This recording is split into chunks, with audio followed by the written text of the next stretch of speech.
Es un verdadero placer estar aquí. Sigo muy de cerca el trabajo de la Agencia Extremeña de Cooperación y el trabajo de Ángel desde hace años. La Agencia Extremeña, Extremadura en general, toda Extremadura, por lo que pudimos ver ayer con la aprobación de la ley por unanimidad, toda Extremadura ha hecho de la cooperación una manera de presentarse en el mundo, y yo creo que eso tiene un valor extraordinario y lo hace de una manera vanguardista, diferente, explorando territorios en donde la cooperación no es capaz de internarse con facilidad, ¿no? Y eso es algo que se percibe desde fuera, claramente, cuando uno tiene la oportunidad de mirar lo que se está haciendo en otros sitios, dentro y fuera de España, y que se demuestra en ejemplos como este. Este programa es una idea que cuando uno se la cuenta, dices, ¿cómo demonios no se ha hecho antes esto, no? Pero qué fantástica idea, qué privilegio el no recuperar, sino ni siquiera reactivar, porque estoy seguro que muchas de vosotras y de vosotros estabais ya metidos en esto, pero aglutinar un talento, una experiencia que tiene un valor enorme para el interés público en este momento, para la solidaridad en general y para la cooperación internacional en particular, ¿no? Y, en fin, no quería dejar de decirlo al principio, es un privilegio y un placer estar con vosotros y con vosotras aquí en el día de hoy. Y yo lo que os voy a contar es una historia que es el trabajo casi experimental que vamos perfilando, vamos matizando y mejorando, sofisticando a medida que pasa el tiempo, que realiza la Fundación Por Causa. Os voy a contar brevemente qué es lo que somos para que lo sepáis. Bueno, ¿quién soy yo en primer lugar? Buenos días. Os decía, mi nombre es Gonzalo Fanjul. Yo llevo ya unos cuantos años trabajando en el ámbito de la cooperación. Empecé en el año 94. Empecé trabajando en Intermón, en lo que era Intermón en aquel momento, luego ha sido Intermón Oxfam y Oxfam. Me fui a vivir al Perú durante un par de años, a una zona rural cerca del Cuzco, en los Andes, una experiencia que fue absolutamente fundacional para mí, y después volví a Oxfam para ocuparme del servicio de estudios, de lo que era un servicio de estudios muy pequeñín en su momento, pero que luego ha ido ampliándose a lo largo del tiempo, y durante más de una década, casi una década y media, trabajé en la elaboración, no pasa nada, déjalo tú. Trabajé en la elaboración de investigaciones para campañas de Oxfam, estas que habréis visto muchas veces, ¿no? Desde el 07, en aquella época, muchos recordaréis las movilizaciones de los años 95 y 96 del 07, hasta las campañas de comercio, cambio climático, minas antipersonales. Bueno, yo era parte del equipo, lideraba un pequeño equipo de gente que hacía investigación, elaboraba los datos, los argumentos, los documentos que después se utilizaban en las acciones de incidencia política o en las campañas o en la comunicación, y eso lo hice en el contexto de Oxfam Internacional. En un momento me da la sensación de que era un mundo diferente, un modelo de cooperación diferente, unas organizaciones que jugaban un papel diferente, pero que desde luego yo recuerdo con un cariño enorme, ¿no? Después tuve oportunidad de irme a Estados Unidos a estudiar, y cuando volví decidí cambiar para hacer lo que estoy haciendo ahora, que es una multiplicidad de asuntos, bueno, por lo menos dos muy gordos, ¿no? Soy director de un área de análisis de políticas, es decir, de una especie de think tank dentro de una organización que se llama el Instituto de Salud Global de Barcelona. El Instituto de Salud Global de Barcelona es una organización científica en temas de salud que fundó Pedro Alonso, que alguno lo conocerá, el malariólogo, y que trabaja en ámbitos de salud global, en temas de desarrollo desde una perspectiva científica, pero digamos que es un trabajo más parecido a lo que hacía antes de think tank, ¿no? Pero mi pasión, el asunto en el que pongo las tripas y el corazón diariamente, es este otro proyecto que fundamos hace casi una década, que se llama la Fundación Por Causa.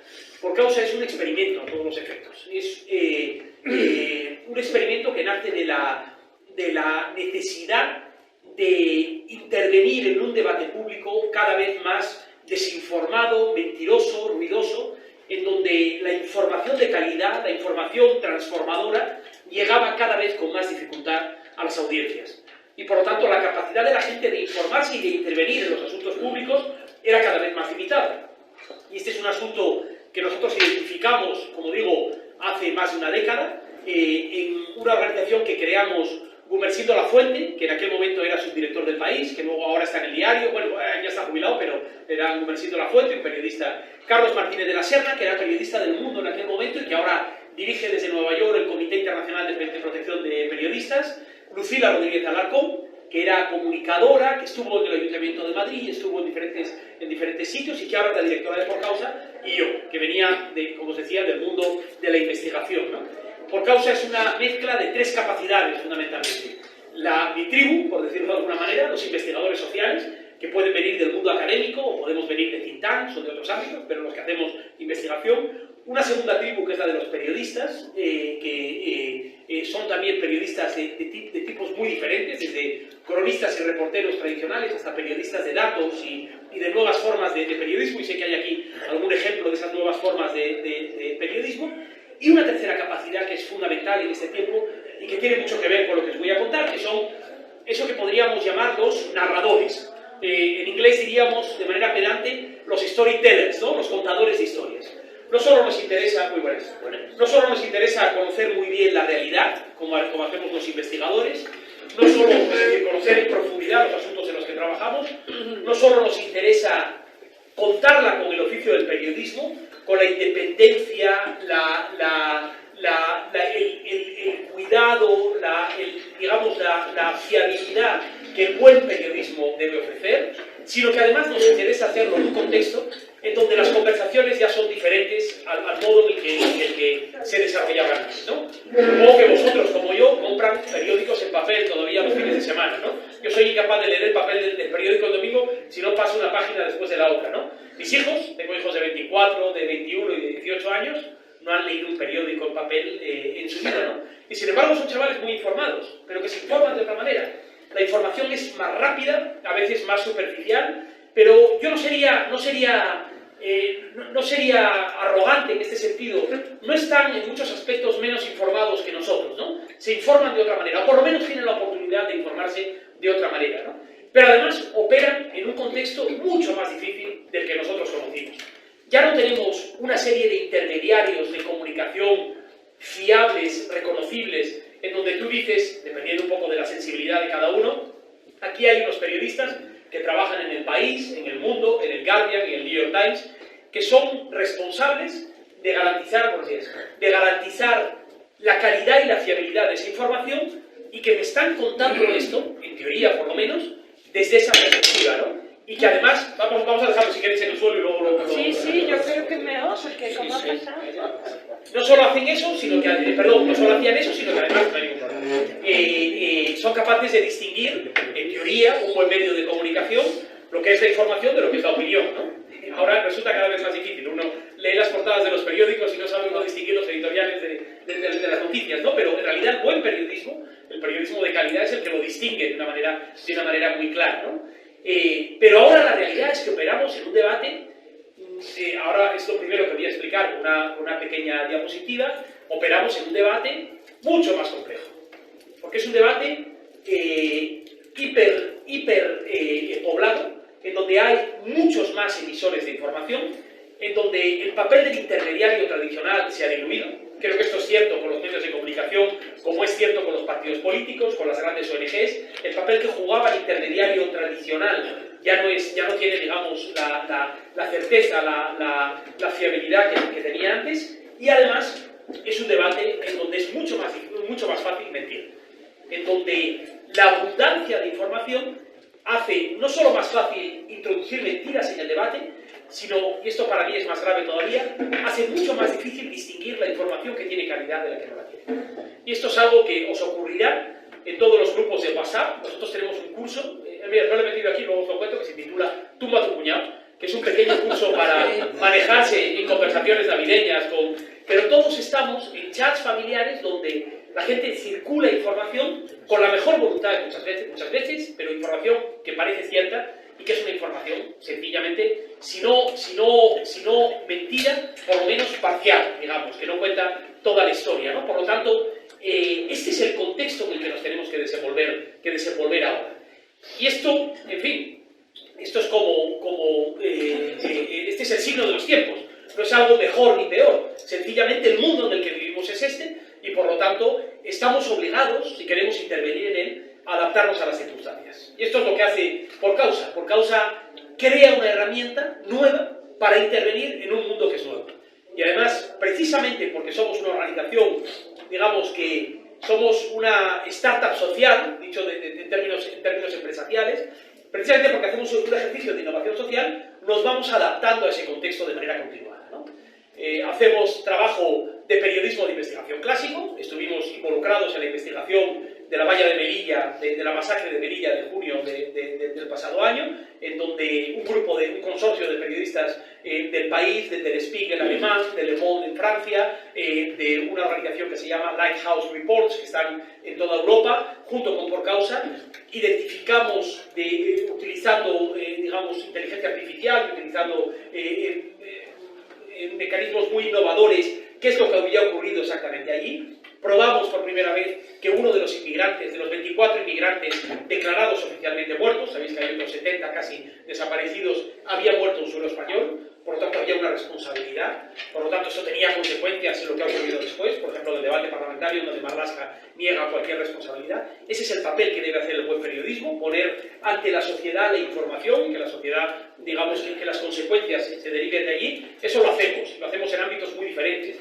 Tenemos un proyecto que se llama La industria del control migratorio, que trata de entender quién gana con esta lógica del control migratorio, no solo quién pierde.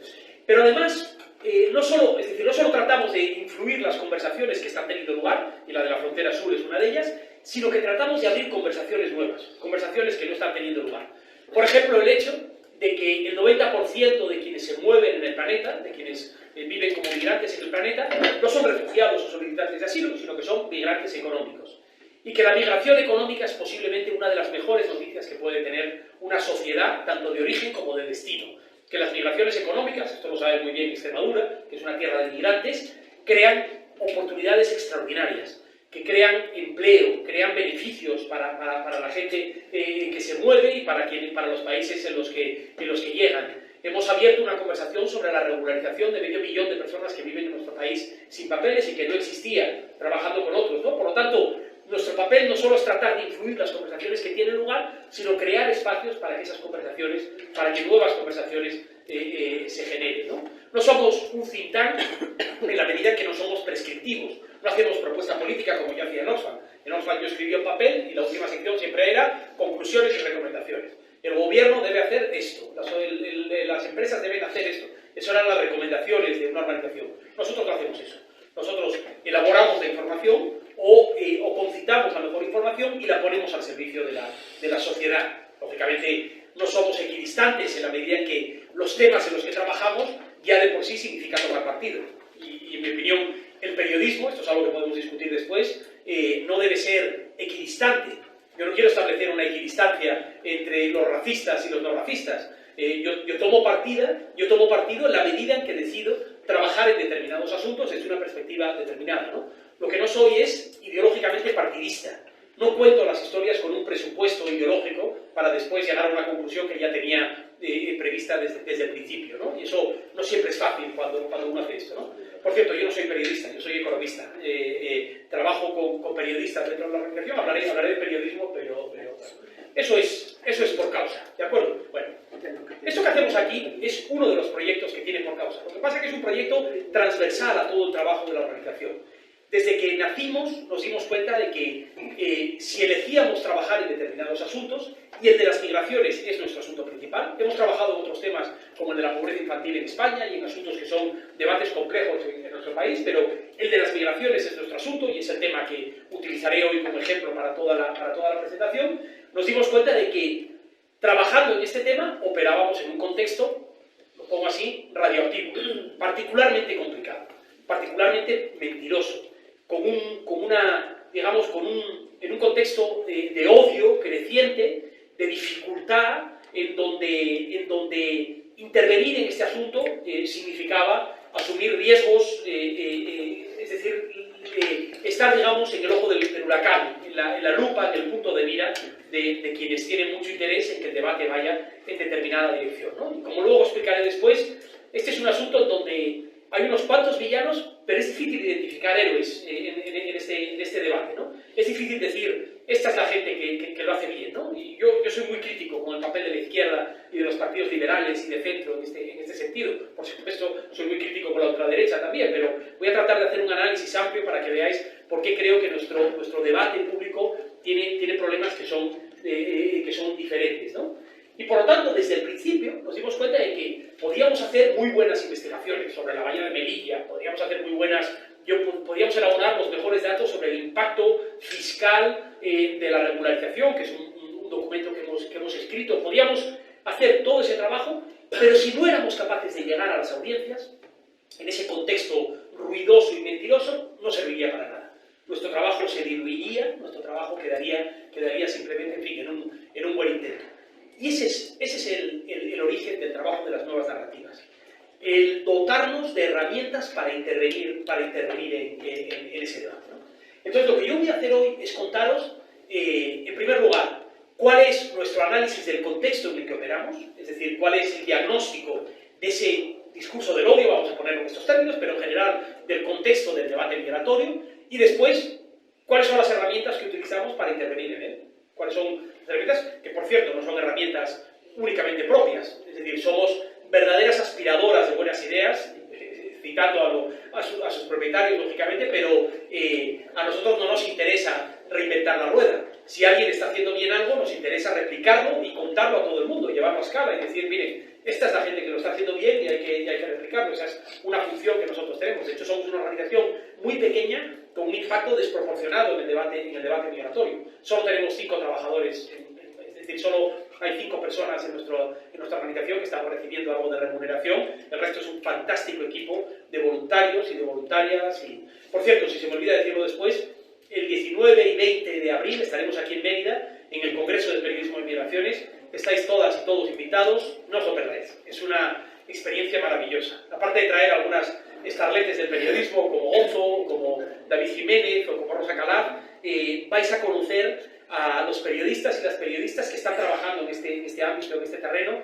El Congreso, para mí, tiene un valor que va mucho más allá del intercambio de información. Tiene un valor casi terapéutico para gente que trabaja en circunstancias muy difíciles y que tiene la oportunidad de encontrarse en un espacio seguro y compartir. No os lo perdáis si tenéis oportunidad de venir, ¿no?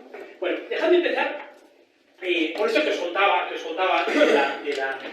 cómo ha ido evolucionando el debate. Os voy a dejar la presentación, lo podéis ver en detalle, no hace falta que lo copiéis ahora, pero esta es un poco la lógica que nosotros hemos identificado de 2 elementos que han ido en los últimos años, en los últimos 20 años o algo más de 20 años, evolucionando casi en paralelo, ¿no? Perdonad que esta es una presentación que hicimos en inglés, pero os la traduzco rápidamente. Primero,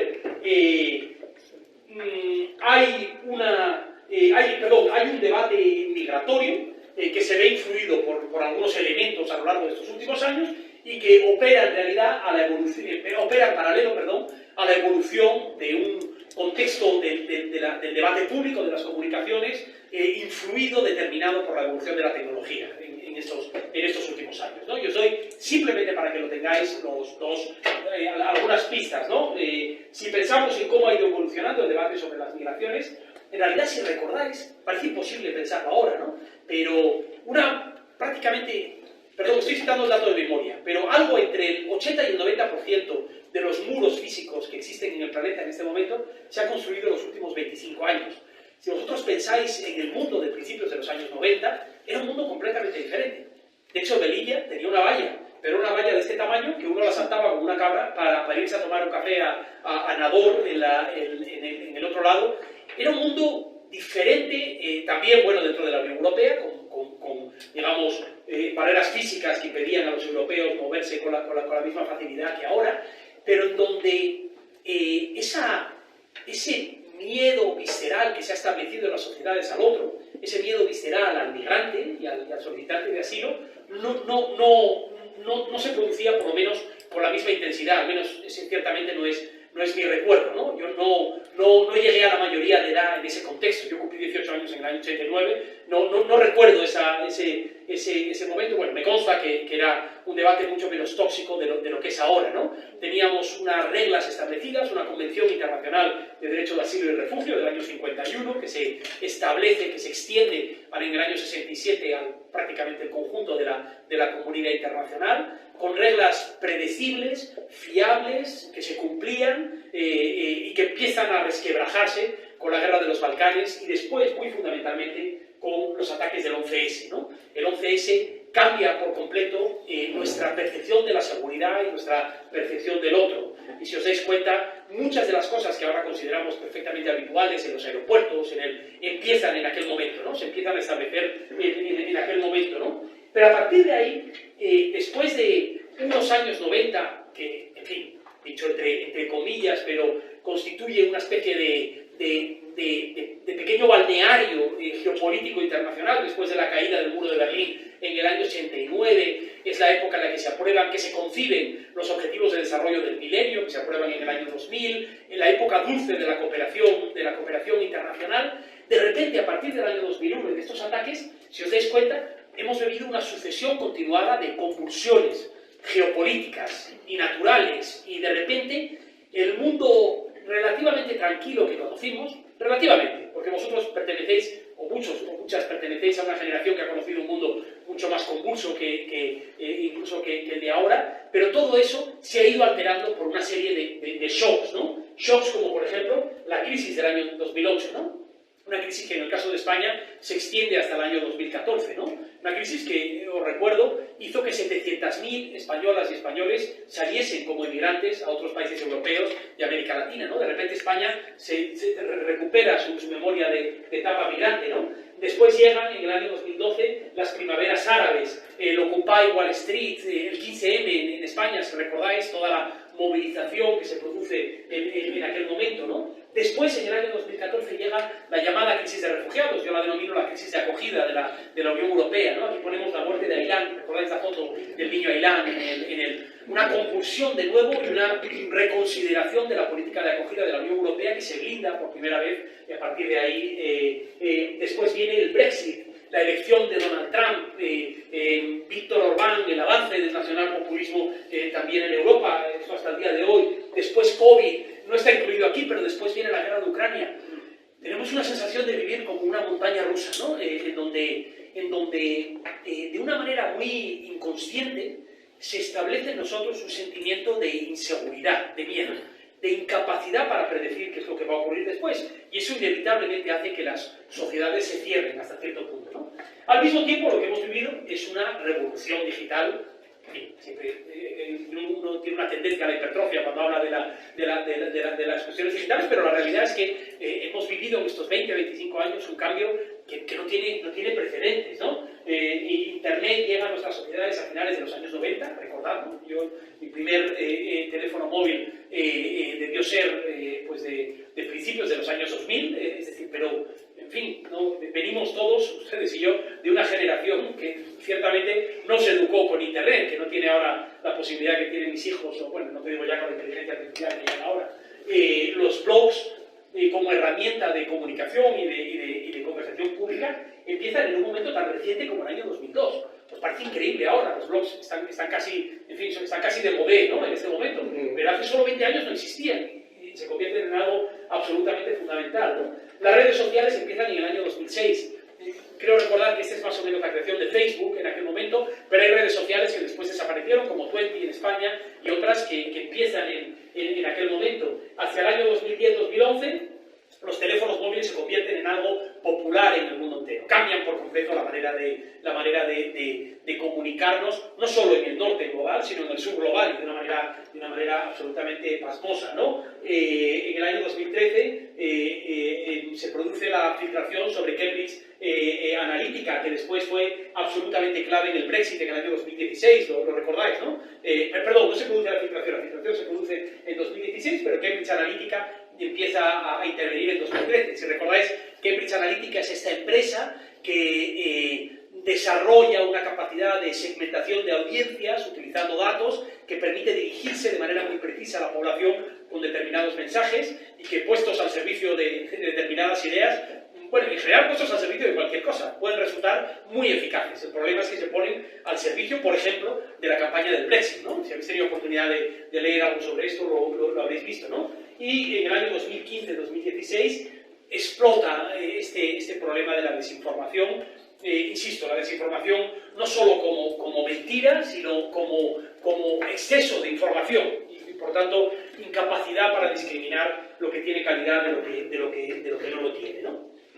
Esto, no voy a entrar en los detalles de todo esto porque lo traigo también para dejároslo, pero durante los últimos años, si pensáis, en fin, durante los últimos 6-7 años, lo que hemos vivido desde el punto de vista del debate migratorio es un fenómeno que camina y camina rápidamente solo en una dirección, prácticamente solo en una dirección con muy pocas excepciones, ¿no? La crisis, la llamada crisis de refugiados, Trump, el referéndum del Brexit, Jo Cox, que era una buena amiga con la que yo trabajaba en Oxfam, la diputada británica, asesinada en los últimos días justo días antes del referéndum del Brexit, su marido, que luego resultó ser un tipejo, que había estado metido en temas de acoso y eso, pero su marido crea algo que es muy bueno y afortunadamente ha continuado sin él, que es una organización que se llama More in Common, que luego hablaré de ella, pero la muerte de Joe supone un shock para la sociedad británica y de ahí surgen ideas muy buenas de cómo romper esa lógica, ¿no? Pero los atentados yihadistas de Charlie Hebdo, en París, en Niza, en Alemania, el proceso en Cataluña, la convulsión en nuestro país, la polarización absoluta de nuestro país, en fin, lo mismo que ocurría en Estados Unidos con Donald Trump, que estaba ocurriendo en España con esto, la contrarreforma con la creación de Vox, con el renacimiento de la ultraderecha nacional populista, que yo, a diferencia de lo que decía Pedro Sánchez del otro día, no se me parecen a Blas Piñar, se me parecen a Víctor Orbán, y es decir, es un tipo de nacionalpopulismo moderno y por lo tanto mucho más eficaz, mucho más inteligente en este sentido, ¿no? Esto es algo que luego podemos discutir, ¿no? Pero que son grupos que conocen muy bien el territorio en el que actúan y que actúan, y perdonadme que lo diga de este modo, con mucha eficacia, con mucha inteligencia en esa desinformación, ¿no? Luego hablaremos un rato de todo esto, ¿no? Nosotros en 2017 abrimos una investigación que sigue abierta, que es operativa, que se llama la franquicia antimigración. Tratamos de entender cómo funciona esta lógica antimigración, ¿no? E identificamos cosas como esta: la frustración social por la sucesión de crisis, el desapego hacia las élites políticas, ese miedo e inseguridad instalada en las tripas de la gente de una manera muy visceral, muy subconsciente. Este no es un ejercicio racional, uno trata de hacer un ejercicio racional, pero el subconsciente pesa por encima de eso, ¿no? El crecimiento del discurso del odio, que es evidente en todos los ámbitos. España es quizás una pequeña excepción, luego si queréis lo podemos hablar, donde ese racismo declarado no ha cuajado con la misma fuerza que en otros países de la Unión Europea. Eso no quiere decir que no exista, pero en Estados Unidos es muy claro. Esa idea de la identidad blanca, cristiana, sintiéndose amenazada. Esto, por cierto, es posible extrapolarlo a otros debates como el de la identidad de género, pero hay un miedo, hay una involución en ese sentido. Muchos procesos electorales tienen lugar en este tiempo con una retórica populista y xenófoba impúdica, en donde se dicen cosas. Luego daremos algún ejemplo. Recordáis ese póster en el metro de Madrid, ¿no? Tu abuela cobra esta pensión, un MENA cobra. Eso es una agresividad pavorosa, ¿no? Y al mismo tiempo muy eficaz. De nuevo, veo alguna cara que no, es decir, yo no soy de Vox, me gustaría dejarlo claro, pero eso no quiere decir que no reconozca la habilidad que tienen para capturar un debate público, ¿no? El de los megas es un ejemplo para mí. Han conseguido establecer en la cabeza de la gente la idea de que estos chavales son un peligro público, ¿no? Y eso, entonces, bueno, luego esto sí que lo podemos hablar, ¿no? Los partidos de izquierda, las democracias liberales, como me referiré a eso, pierden poder por inacción, por incompetencia, por cobardía. La sociedad civil reacciona de manera, en fin, más o menos eficaz. El periodismo como lo conocíamos se derrumba, entre otras cosas porque esa revolución tecnológica a la que me refería también es un torpedo en la línea de flotación del modelo de negocio periodístico como lo conocíamos, y por lo tanto, incluso los periódicos grandes, yo escribo para El País habitualmente, tengo un blog en El País, incluso los periódicos grandes se quedan sin recursos para mantener su estructura. Ahora voy a ir cerrando en bloques, si os parece, pero yo os voy dando la palabra, porque ya me han dicho que este es un grupo vivo, pero ahora voy a cerrar el bloque y os voy a dar la palabra. Pero digamos que los periódicos, en la medida en que su modelo de negocio se ve amenazado, la calidad de su trabajo se ve amenazada. Hay dos indicadores para mí muy evidentes de todo esto. Uno tiene que ver con la red de corresponsables de los medios.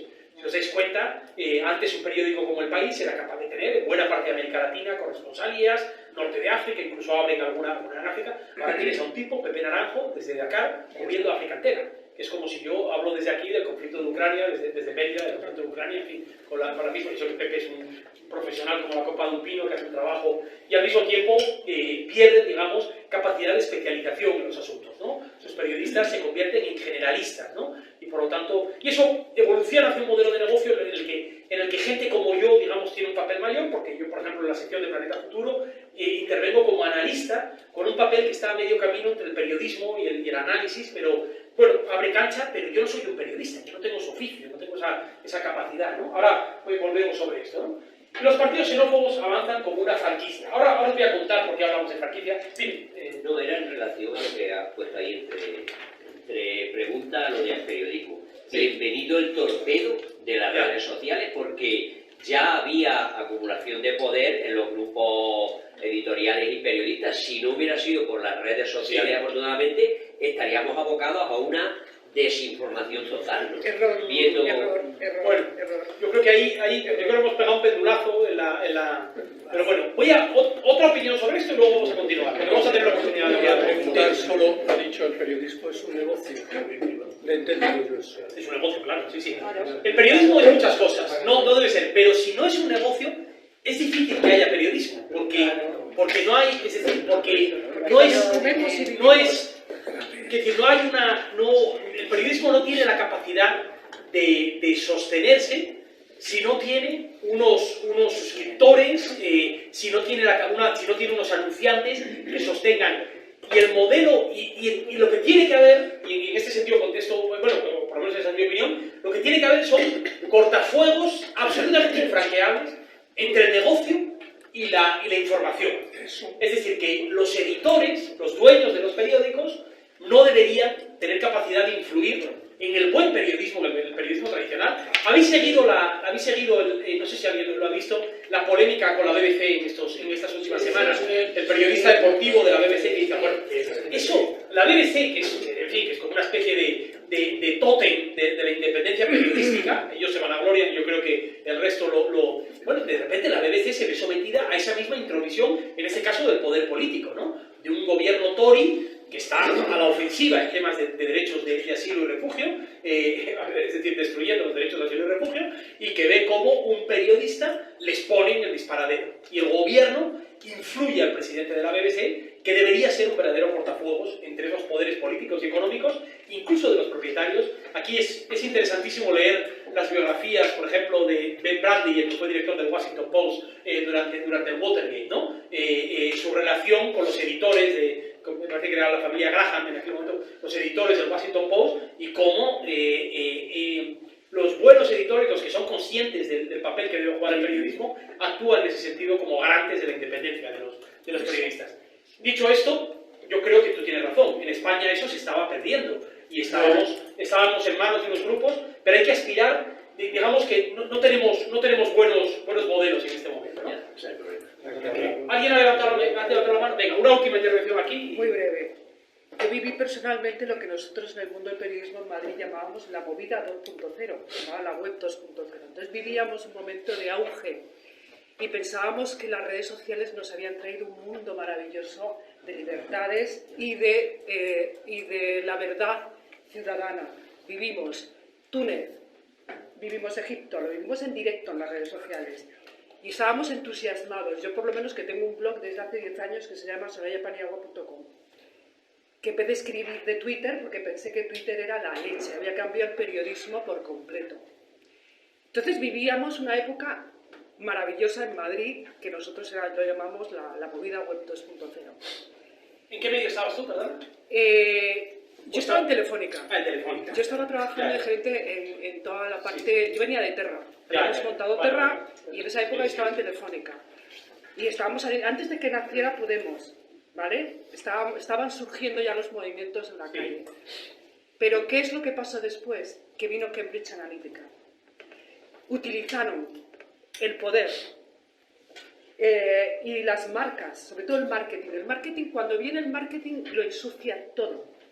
Y cuando viene la política y quiere utilizar esos medios que eran nuestros, que eran ciudadanos, y los quieren utilizar en su poder, surge Cambridge Analytica. Y Cambridge Analytica y todo el tema Bolsonaro en Brasil, y todo el tema Brexit, y también el movimiento nacionalista en Cataluña, estuvo muy influido por todo el marketing político y todas las redes sociales que se empezaron a utilizar en esa época. Por tanto, las redes sociales supuso, en principio, y es mi análisis muy sintomático, de cómo vivimos el periodismo, la gente que estábamos metida muy de lleno en las redes sociales, y cómo después nos fuimos apartando porque era tóxico. Porque las redes sociales se convirtieron en algo que no conocíamos hasta ese momento, que se llamaba neutral. Tuvo que venir neutral para decirnos lo que era verdad y lo que era mentira. Y eso los periodistas no lo habíamos vivido. Sí, neutral, maldita y la... Luego vino todo lo demás, maldita, neutral. O sea que sí que tuvo su momento de ¡oh! Por fin la democracia real. Y después todo vino a intoxicarse. Luego vamos a hablar un poco más después aquí. Entonces, ¿por qué hablamos de franquicia nosotros cuando hablamos de esta idea anti-inmigración? Nosotros hemos definido, hemos identificado en nuestra investigación, cuando analizamos los movimientos anti-inmigración en diferentes partidos, que coinciden en buena medida con los movimientos políticos de ultraderecha o nacionalpopulistas, pero no son. Esto es mucho más amplio que todo eso. Nosotros hemos identificado una lógica que en cierto modo se parece al modo en el que McDonald's establece su franquicia.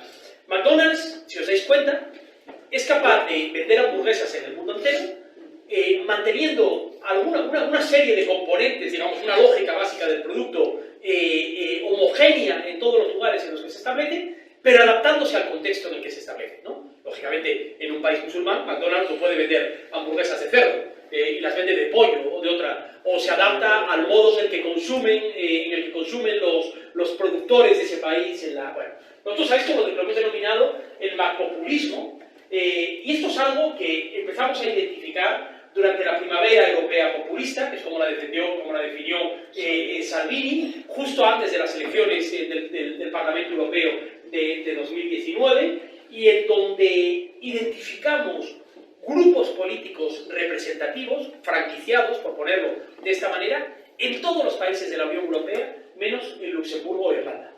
El último país en incorporarse a esto es Portugal. Portugal es un país que no tenía un fenómeno de ultraderecha reconocible, representado con tanta fuerza en el Parlamento, y ahora ya sabéis, hay un partido de ultraderecha en las últimas elecciones en el Parlamento. España también llegó tarde, pero ha llegado también.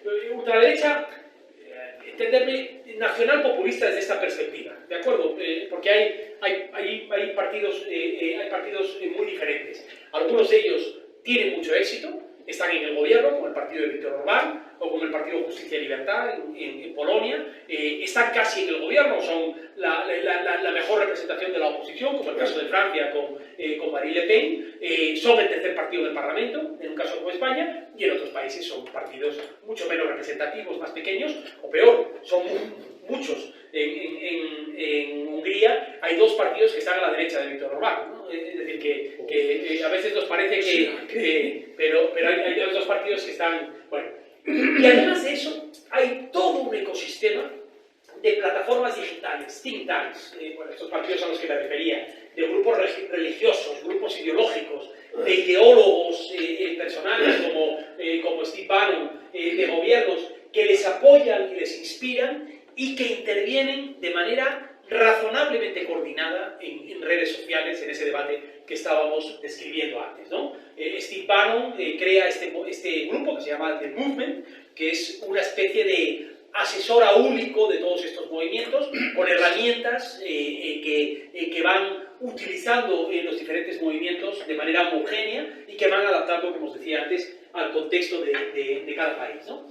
Y ahí se establece este discurso antimigratorio al que me refería antes. La M se refiere a migratorio, ¿no? Discurso hegemónico y negativo basado en la excepcionalidad. Estamos siendo invadidos, en el miedo, la seguridad, la despersonalización del inmigrante, ¿no? Sus derechos e identidades desaparecen y les cosifican. Se aleja la empatía y el reconocimiento del otro como alguien que es parte de nuestra sociedad, ¿no? Y ahí hay se establece, digamos, una lógica que para mí es una lógica binaria, ¿no? Que en parte identifica la inmigración como amenaza. Esto es como lo ven los movimientos anti-inmigración. Estamos siendo invadidos. La teoría del gran reemplazo, ¿habéis escuchado la teoría del gran reemplazo? Los blancos cristianos estamos siendo reemplazados por países musulmanes, ¿cómo lo llaman esto? Eurabia. Por Eurabia, digamos, y aquí hay un plan a largo plazo y la inmigración es digamos, la fuerza de choque para hacer esto. Y por lo tanto, bueno, la idea de los grupos mixtos, los migrantes, los terroristas vienen en patera, en fin, toda la lógica que conocéis bien. Pero eso es una parte de este discurso binario. La otra parte, que no es la inmigración como amenaza, es el inmigrante como víctima, únicamente como víctima, ¿no? Y ahí es donde, en mi opinión, la izquierda y los liberales caen de manera pavorosa, ¿no? El inmigrante solo como alguien que debe ser rescatado. Y esto, volveré a ello luego, identifica al migrante como el otro, tanto como cuando uno identifica al migrante como una amenaza, ¿no? En este caso, el otro es alguien que debe ser ayudado, no es alguien que debe ser rechazado, pero es el otro, siempre es el otro. Es la persona que es diferente a nosotros. Y luego, si queréis, en el diálogo hablamos de por qué Europa ha acogido a 6 millones de refugiados ucranianos y rechazó a 4 millones de refugiados sirios en su momento, ¿no? En la crisis de acogida del año 2014, y tiene mucho que ver con la percepción del solicitante de asilo, en este caso, como alguien que es nuestro, que es nosotros, o como alguien que no es nosotros, ¿no? Luego os pondré una frase de Jacinda Ardern durante los atentados de Christchurch que a mí me parece muy significativa en este sentido, ¿no? Y hay 4 rasgos esenciales de esa actitud pública hacia los inmigrantes. Cada vez más polarizada, influye la edad, la educación, la clase social y el contacto con la población migrante. Los partidos políticos son o monotemáticos con la migración, los partidos xenófobos, o simplemente tratan de evitarlo, pero no entran en esa batalla de manera eficaz. No tratan de contraargumentar el discurso xenófobo que plantean algunos partidos, ¿no? El rechazo al que se percibe como migrante, aunque no lo sea, se extiende a comunidades que simplemente son diferentes de la comunidad prevalente que era nuestro país, por ejemplo, en el pasado, ¿no? Por lo tanto, la islamofobia es parte de esa xenofobia, aunque sea gente que haya nacido en nuestro país, que ha vivido aquí, o que sean migrantes de tercera generación, y esto se mezcla con un efecto relacionado que es la aporofobia, el odio al pobre, el rechazo al pobre, ¿no? Hay una vinculación directa en este sentido. Esto es muy interesante ver qué es lo que está ocurriendo en algunos barrios de Madrid con la migración venezolana, ¿no?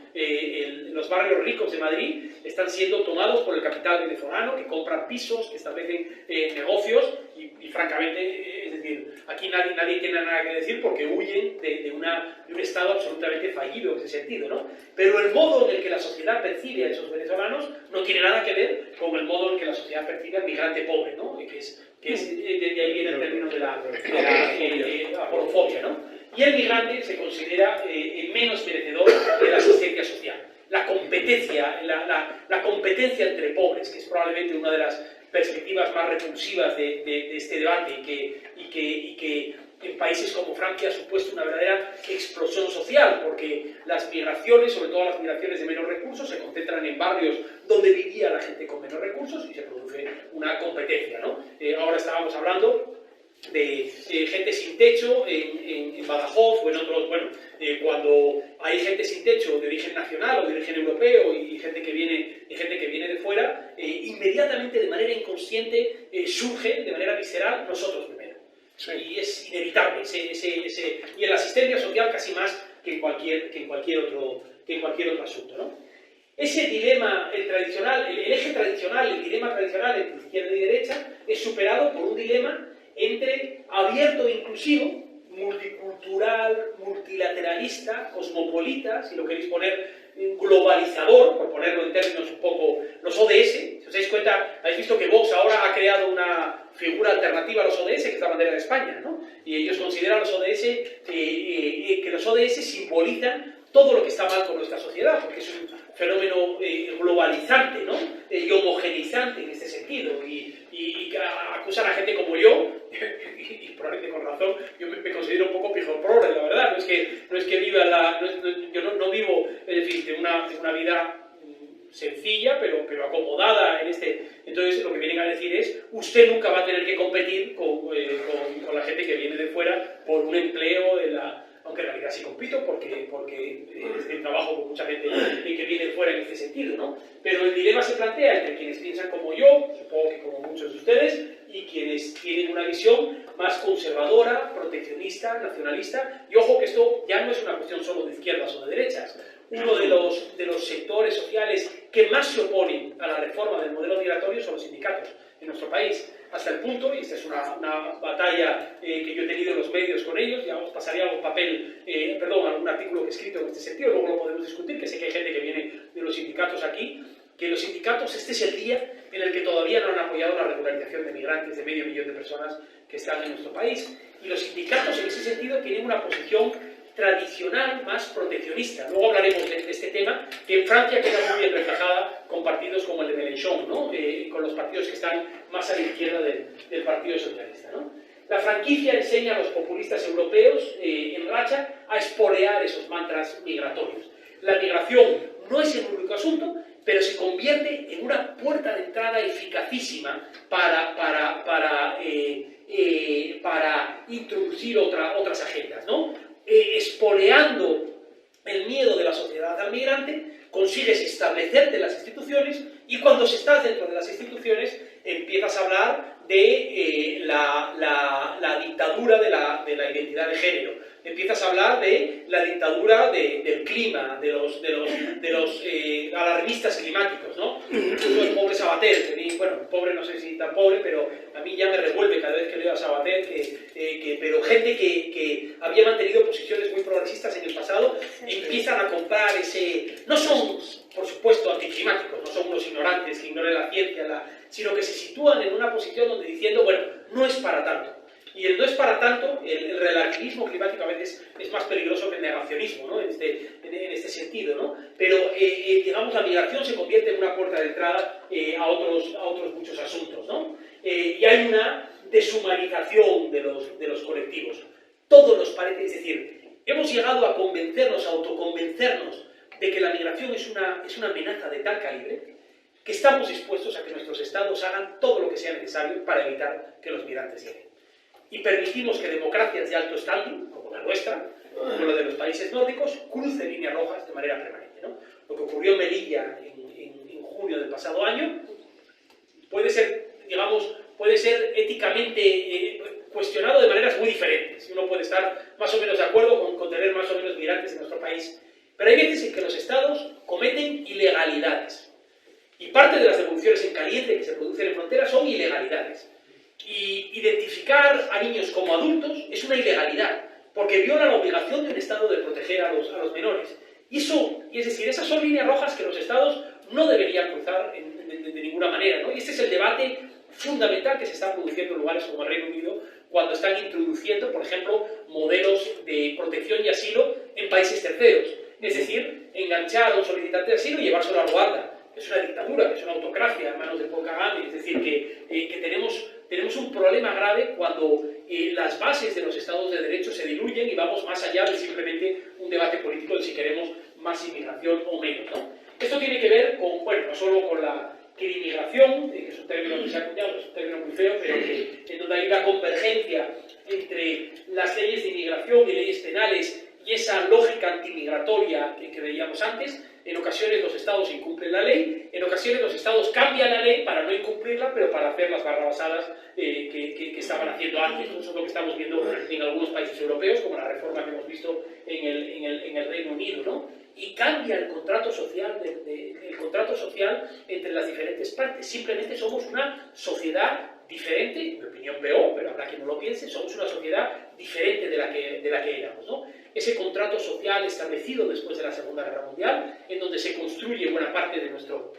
nuestra andamiaje legal multilateral, empieza a diluirse y caminamos hacia un mundo que es diferente. Esto tiene mucho que ver también con la transformación geopolítica, ¿no? Ese debate fundamental entre las democracias liberales ahora y las democracias iliberales o las autocracias, ¿no? Porque el problema no es solo China o Rusia, el problema también es Víctor Orbán como un torpedo dentro de la Unión Europea, como un país o como Polonia que está tratando de desmontar los fundamentos democráticos liberales con los que se había construido la Unión Europea en el pasado, ¿no? Y lo hacen de manera muy democrática, porque al final son gobiernos elegidos por la mayoría. Pero cuando entran, esto, si estáis siguiendo el caso de Israel ahora, es francamente interesante en este sentido, cuando llegan al poder cambian las normas para ajustarlas, para que se asemejen a sus ideas. Por ejemplo, para delimitar la capacidad del Poder Judicial, la independencia del Poder Judicial para establecer, en fin, para establecerse como un contrapeso del Ejecutivo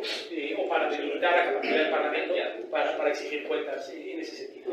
Y se desplaza eso que llamamos la ventana de Overton. No me voy a extender con esto porque me doy cuenta que vamos mal de tiempo, pero la ventana de Overton es un concepto de la teoría política que establece los límites dentro de los cuales tiene lugar un debate público en un momento determinado de la historia, ¿no? ¿Qué se considera aceptable o no en un momento determinado de la historia?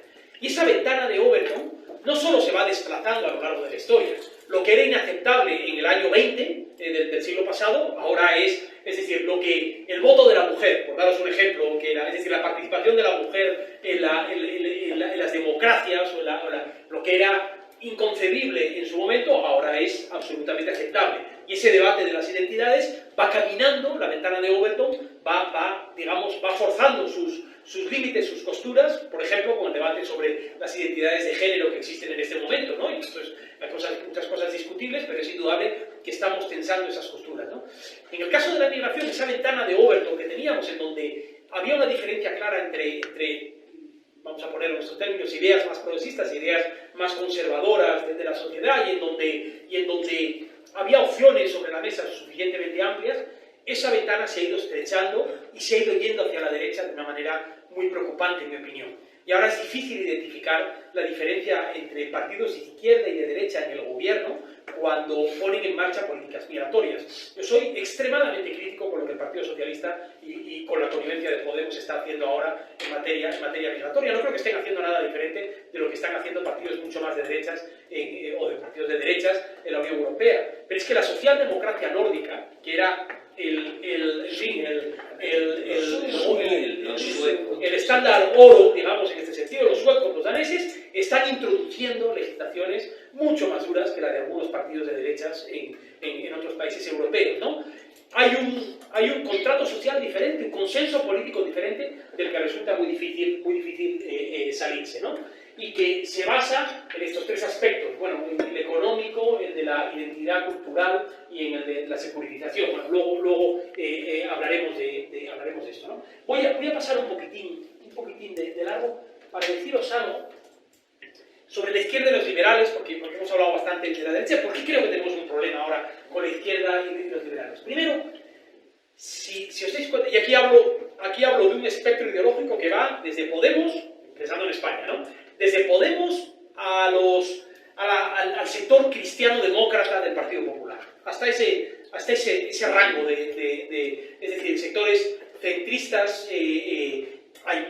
Puede haber una posición de partidos de la derecha más identitaria, más proteccionista, que también existe, pero hay una tradición social cristiana de la derecha. Pensad en Angela Merkel, por ejemplo, y la respuesta de Angela Merkel en este sentido, que tradicionalmente, por la influencia de la identidad cristiana, ha sido mucho más favorable a algunas de estas políticas, ¿no? Pero de ahí a toda la izquierda, ¿no? Bueno, la posición que tienen es esencialmente defensiva.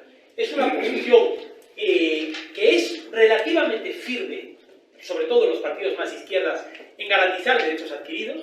Si os fijáis, si seguís un poco la actividad parlamentaria de Podemos en el Parlamento Español, por ejemplo, o de la izquierda, de los grupos de izquierda en el Parlamento Europeo, son duros, son firmes cuando se trata, o relativamente firmes, esto con lo de Melilla, esto ya se diluyó un poco más, pero son relativamente firmes cuando se trata de defender derechos fundamentales en frontera, por ejemplo, ¿no? Y encuentras algunas de las intervenciones más lúcidas, en mi opinión, vienen de partidos de partidos de la izquierda en este sentido, cuando denuncian esta deriva a la que me refería antes, ¿no? Pero cuando se trata de reconsiderar este modelo migratorio de puerta estrecha, cuando se trata de abrir más oportunidades de migración legal, segura y ordenada para los trabajadores y las trabajadoras que vienen de otros países, son partidos mudos, absolutamente mudos. En parte por esto que os decía de los sindicatos antes. Los sindicatos tienen una tendencia natural, ideológica, identitaria, proteccionista. Siempre la han tenido. Es decir, han mantenido siempre una posición más proteccionista en el ámbito económico, también en el ámbito laboral. Son firmes a la hora de defender los derechos de los trabajadores que están en nuestro país, pero ven como un problema el hecho de que trabajadores que vienen de fuera, que vayan a trabajar en condiciones muchas veces más, es decir, mucho más laxas, a veces incluso que rozan el esclavismo, como hemos visto en Almería, en Huelva, en Murcia, en algunas, bueno, lógicamente eso lo ven como un problema. Y cuando se ha planteado ahora el debate que ha introducido el gobierno, que en mi opinión ha sido muy positivo, la reforma del reglamento de extranjería que ha hecho el Ministerio de Inclusión, Seguridad Social e Migraciones el pasado año, los sindicatos se han opuesto de manera firme, porque tienen un argumento que francamente me parece muy legítimo. Cuando buena parte de los empresarios del país, en sectores clave como el de la construcción, la hostelería y en sectores de alta cualificación, no tenían a los trabajadores que necesitaban y estaban obligados a mejorar la oferta a esos trabajadores, mejores salarios, mejor protección, llega el gobierno al rescate, abriendo las fronteras a trabajadores que vienen de fuera y que hacen dumping social, por llamarlo de esta manera, ¿no? Es una especie, en términos económicos, de deslocalización interior. No nos llevamos la fábrica a Bangladesh, lo que hacemos es traernos a trabajadores que están dispuestos a cobrar mucho menos para hacer eso, ¿no? Bueno, esto, si queréis, lo podemos discutir después. Desde un punto de vista económico, para mí, hay normas y leyes que tienen que proteger a un trabajador español o bangladesí. Las básicas sí, pero tú podrías decir, ¿por qué pagarle 2.000 euros a un trabajador si puedo pagar 2 salarios mínimos o un salario mínimo y pico a 2 trabajadores Este es el argumento de los sindicatos, ¿no? De hecho, España tiene un 13% de paro y parece una paradoja que necesitemos trabajadores cuando tenemos un 13% de paro. Desde un punto de vista económico se explica porque esto no es, en fin, no somos máquinas perfectamente ajustables. Primero, hay muchos puestos de trabajo que hace falta cubrir en regiones donde la gente no quiere ir. Hay muchos puestos de trabajo que necesitan unas capacidades y una formación que los trabajadores que están en paro no necesariamente tienen, y tenemos un mal sistema, digamos, para escribirlo, y hay trabajadores que sencillamente no quieren ocupar esos puestos de trabajo. Entonces, el argumento de los sindicatos en parte es cierto, en parte no es cierto. Y la realidad es que, en términos demográficos, caminamos hacia sociedades que vamos a tener una escasez estructural de trabajadores, sociedades cada vez más envejecidas, en donde cada vez menos trabajadores activos van a tener que responsabilizarse de cada vez más trabajadores ya, digamos, pensionistas o que dependen. Y por lo tanto, eso que estamos viendo ahora, esa fotografía post-COVID que parece temporal, en el futuro va a ser estructural, ¿no? Y esto es algo en donde la izquierda no es capaz de entrar porque es un debate radioactivo desde el punto de vista político. Cualquier partido que diga abiertamente queremos abrir algo más va a ser un partido castigado de manera inmisericordia en las elecciones, y por lo tanto la estrategia electoral siempre es una estrategia a corto, ¿no? Creo que tenemos un problema cuando la Unión Europea es capaz de comunitarizar la movilidad de trabajadores europeos, es decir, de miembros de la UE, pero esto no ocurre para los trabajadores extracomunitarios. Quienes vienen de América Latina, por ejemplo, no se pueden desplazar a Francia con la misma visa que les dieron para trabajar en España. Es un mercado hiperfragmentado desde ese punto de vista económico, y la izquierda no está haciendo lo suficiente para comunitarizar esto. Dentro de las ONGs de desarrollo, y aquí, perdónenme, pero yo tengo una posición muy crítica, las ONGs de desarrollo yo creo que caen en esa lógica de la victimización del migrante. Hay que ayudarles a no emigrar. Hay que hacer todo lo posible para que no emigren. Lo cual, francamente, supone reemplazar la voluntad de una persona de hacer exactamente lo mismo que nosotros hacemos. Yo nací en Oviedo, vivo en Madrid, viví en el Perú, en Estados Unidos, no sé dónde estaré dentro de 10 años, pero quiero tener la libertad de decidir si trabajo en mi país o si busco oportunidades y protección en un país tercero, ¿no? Y esa lógica se la negamos a otros, le reemplazamos, les negamos la agencia política que supone la capacidad de moverse de un país a otro, ¿no? Y esto es algo que el conjunto de la comunidad del desarrollo aplica de una manera, yo diría que de una manera absoluta, ¿no? Hasta el punto de que las organizaciones son capaces de aceptar que gastemos mucho dinero de la cooperación para que la gente no se vaya, lo cual, desde un punto de vista de la realidad migratoria, francamente no funciona este asunto, porque la emigración, esto suena raro decirlo, pero no deja de ser un privilegio, no emigra el que quiere sino el que puede, sobre todo no emigra al norte el que quiere sino el que puede. Necesitas una inversión económica y educativa suficiente. Si no, lo que vas a hacer es lo que hace la inmensa mayoría de los africanos, que es desplazarse dentro de sus propios países o a países cercanos, ¿no? Pero la inmensa mayoría de los africanos no emigran a Europa, ni emigran. ¿Quién emigra a Europa? América Latina, Asia del Este, norte de África, es decir, regiones que tienen más capacidad en este sentido, ¿no? En la medida en que vemos la inmigración como fracaso y que no aportamos alternativas a este modelo migratorio, la izquierda es parte del problema en este discurso. ¿De acuerdo? No quería dejar de comentar eso. Vale. Vamos a entrar ya en la segunda parte, que son las alternativas. Comentarios. He visto alguna mano levantada. Sí, adelante. Cuando has hablado un poco de los sindicatos, es como si se hubieran quedado en el siglo pasado y sin haber utilizado verdaderamente unas plataformas como he utilizado esos movimientos de pensamiento, esos think tanks, para haber exportado el sistema de sindicalismo fuera, no hacer ese proteccionismo, ¿no? Se ha quedado ahí. Y teniendo, por ejemplo, como tienen la OIT para haber hecho esa exportación de ideas y que se hubiera hecho esa clase de sindicalismo en terceros países, que es muy complicado. Aumentado la formación y el camino. Sí. ¿Hay otra opinión sobre esto? Sí, yo no estoy totalmente de acuerdo. Los sindicatos sí se han exportado, sí se han ido a otros sitios y sí han mantenido relaciones con muchos sindicatos a nivel de Europa y a nivel de Sudamérica y a nivel de, sobre todo, Venezuela. Digamos lo que digamos. Pero lo que ocurre es una cosa cuando hablamos del proteccionismo. El problema que tenemos en este país es que los sindicatos podrían hacer algo más. Es los pocos recursos primero que tienen los sindicatos para poder captar y poder hacer cosas. Y segundo es el mundo empresarial, que también tenemos que hablar de ellos. Cuando hablamos del mundo empresarial, siempre quieren traer inmigrantes reglados totalmente por cupos. Resulta que son cupos que van totalmente a trabajadores que están menos pagados, que cuando vienen están menos pagados, que los quieren de forma hacinada, Fresa en Huelva, por ejemplo, o Almería en los diferentes sitios. Entonces, ese es el problema. Tenemos que hacer una inspección de trabajo, y hablemos así, o como se llame, mucho más potente, donde todas esas realidades se cumplan con las mismas bases o con los mismos salarios y con los mismos derechos laborales que tienen los trabajadores españoles para que puedan venir. Y siendo así, iban a pedir los empresarios mucho menos de los que piden. Y por ejemplo, pongo un ejemplo. Eureka, los turismo en Cádiz, está pidiendo siempre trabajadores para el turismo de Marruecos. Pero claro, vienen como vienen. Claro, y sin embargo, hay escuelas de hostelería en la provincia de Cádiz por todos sitios. Y la escuela de hostelería se va afuera. Ya. ¿Por qué? Porque tienen mejores salarios. No, porque lo que no puede ser es pagar 1.000 euros a una persona que está formado con 4 años de carrera y trabajando 14 horas. Vale. Eso es lo que no es posible. Yo creo que habéis dicho los dos cosas que son completamente ciertas, con las que yo estoy completamente de acuerdo. Primero, la realidad es que esto es imparable. Es decir, la alternativa a un modelo más abierto y ordenado no es un modelo cerrado, es un modelo descontrolado. Cuando hay oportunidades de empleo en una economía de destino, la realidad es que la gente llega de manera irregular, y además no llega de manera irregular por donde todo el mundo está mirando, que es por la frontera sur, sino que llegan por los aeropuertos. El 80% del medio millón de migrantes que hay en situación irregular en España proceden de América Latina.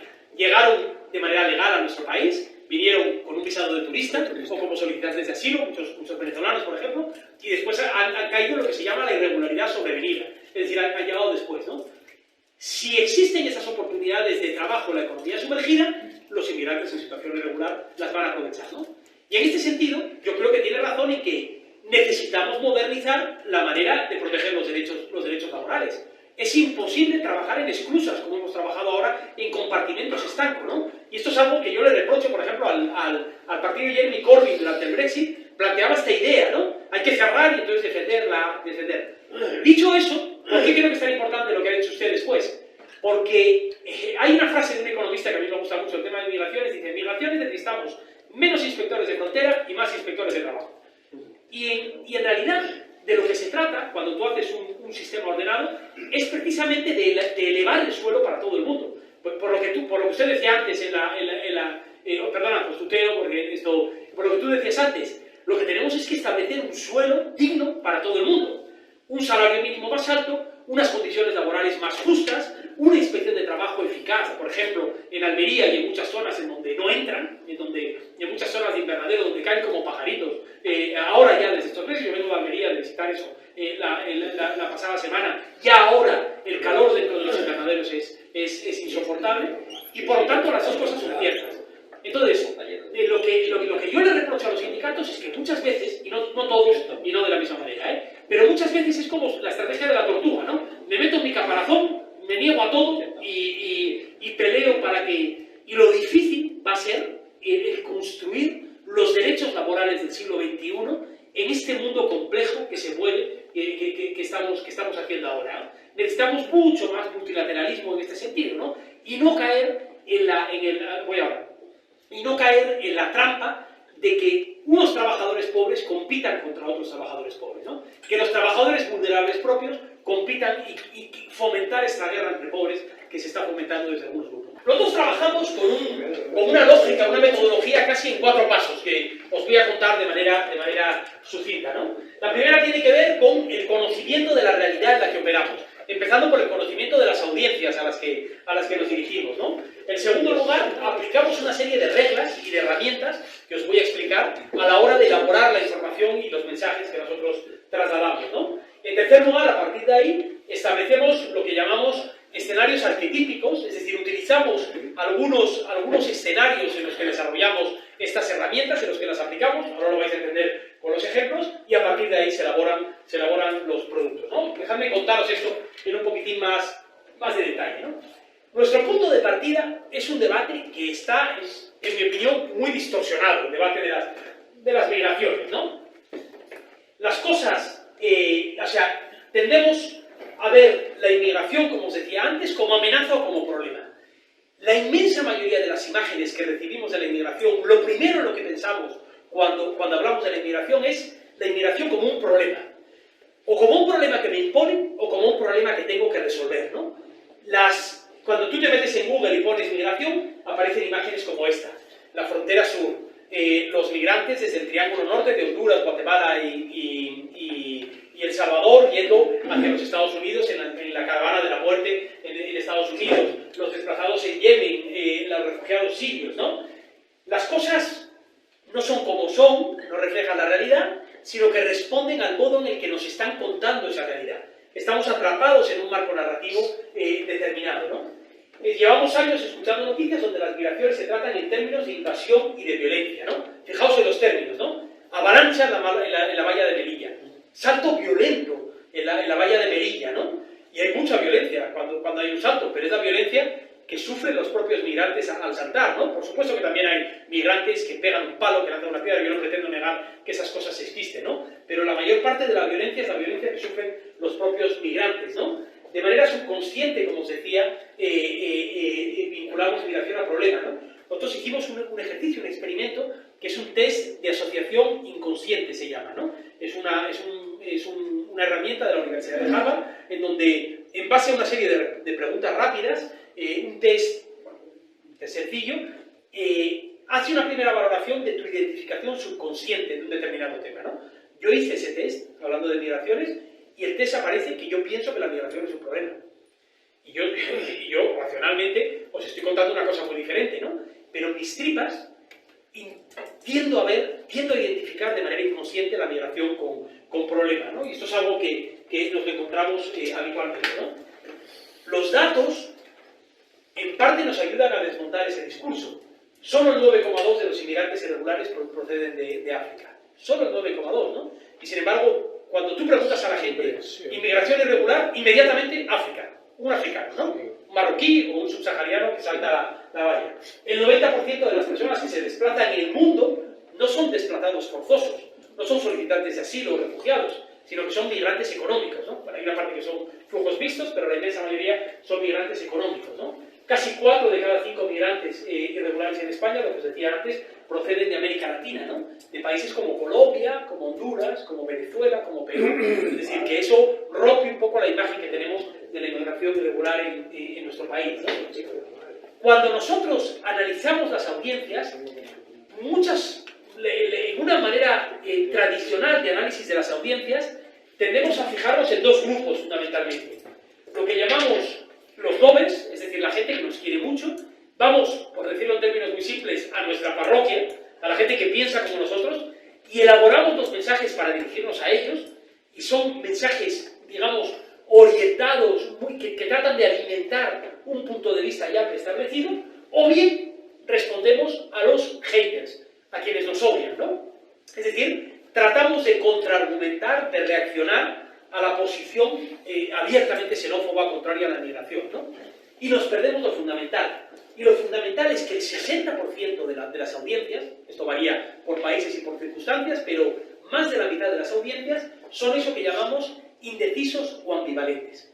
Gente que no está ni muy de acuerdo con nosotros, ni muy en desacuerdo con nosotros. Cuando digo nosotros me refiero a quienes somos más partidarios de la inmigración, ¿no? Y aquí, esta organización que se creó con la muerte de Joe Cox, a la que me refería antes, hacen este ejercicio, por ejemplo, en diferentes países, ¿no? Un caso como el de Italia, simplemente ya veréis los datos, ¿no? En Italia sería muy fácil pensad en España también, la izquierda y la derecha en el debate migratorio, ¿no? O los partidarios de la inmigración y los detractores de la inmigración. Y lo que nos dicen estudios como estos, que son estudios en realidad que aprovechan las herramientas del marketing y hacen lo que se denomina un ejercicio de segmentación de audiencias mucho más fino, tratar de ver las audiencias de una manera mucho más sofisticada y precisa de simplemente a favor o en contra, o izquierda, derecha y centro.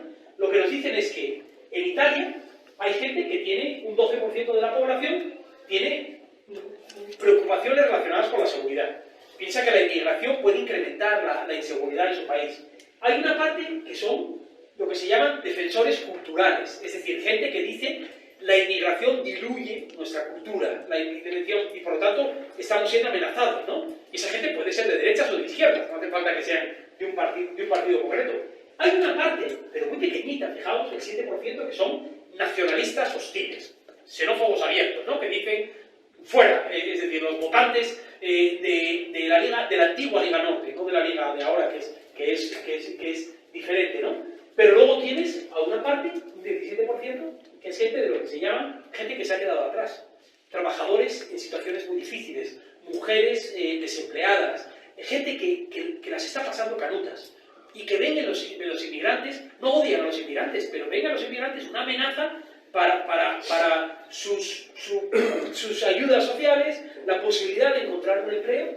Toda esta gente, por razones diferentes, puede ser contraria a la inmigración, pero no es gente, no son unos tarados fascistas, que podría ser la caricatura que nos viene a la cabeza. Hay que entender muy bien qué son las cosas que preocupa a esa gente para poder definir políticas y mensajes que traten de responder a las preocupaciones de esa gente en el debate, ¿no? Y luego a partir de ahí tienes a gente, pues yo me encajaría en esa categoría, pues, lo que se llaman italianos cosmopolitas, ¿no? Gente que ha tenido la oportunidad de trabajar fuera, o que trabaja en ambientes que son muy internacionalistas y que tienen una visión. Yo creo que a lo mejor muchos de los que estáis aquí pensaríais eso. Hay una parte muy importante en Italia, casi un 16%, de lo que se llaman humanitarios católicos. Es decir, que su ideología proviene de su fe y por lo tanto, aunque voten a partidos de la derecha moderada o no tan moderada, su fe, la posición del Papa, lo que les dice la Iglesia, les invita a ser mucho más abiertos que otros, ¿no? Hay otros moderados que simplemente están desenganchados del debate, es decir, tienen una posición. Bueno, os pongo el ejemplo de Italia para daros una idea de que cuando uno mira a las audiencias, cuando uno mira a la sociedad, somos algo mucho más complejo, sobre todo cuando hablamos de estos debates, mucho más sofisticado que simplemente izquierda, derecha y centro, o anti-migración y pro-migración, ¿no? Conocer a las audiencias es el primer paso para definir los mensajes que vayan a ser más eficaces en este sentido, ¿no?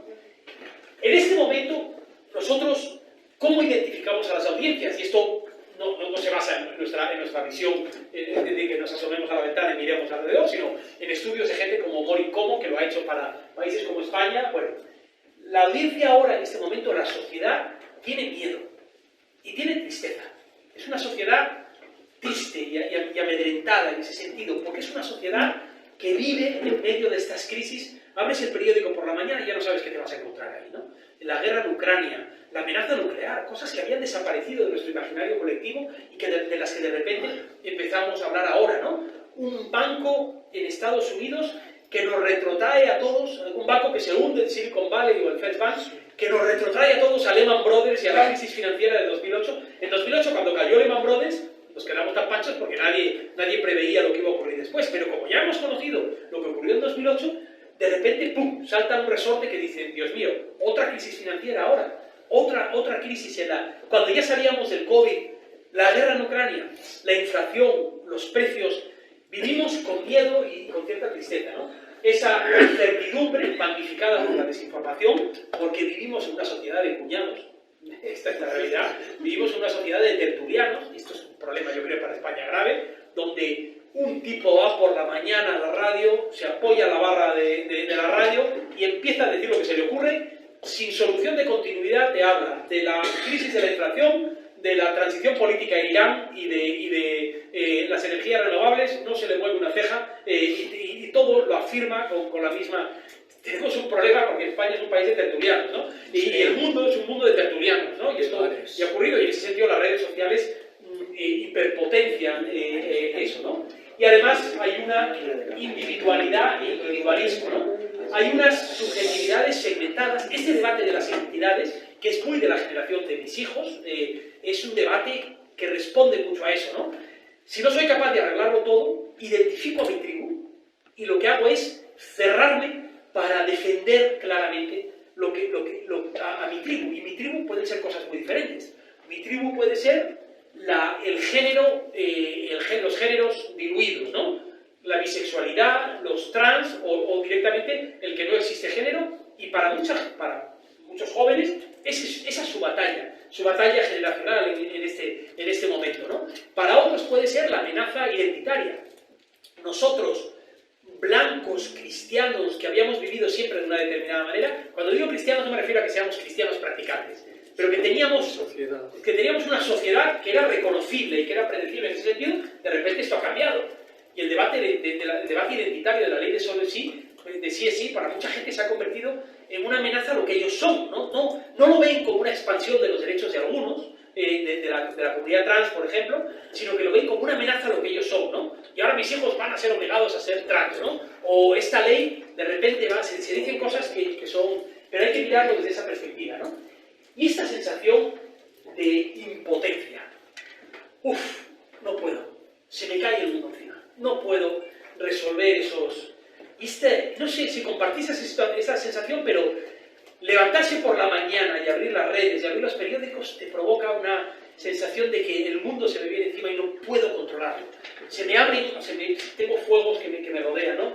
Esto es como las audiencias se sienten ahora, ¿no?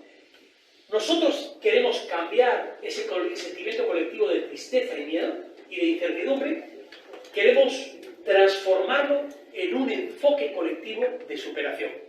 Esto que estáis haciendo aquí, vosotras y vosotros, este ejercicio que está haciendo aquí, yo, en un momento de mi vida en el que podría estar en un bar, o tumbado, jugando al golf, o montando en bicicleta, aquí estoy, escuchando cosas que a veces me incomodan, que me hacen pensar de una manera diferente.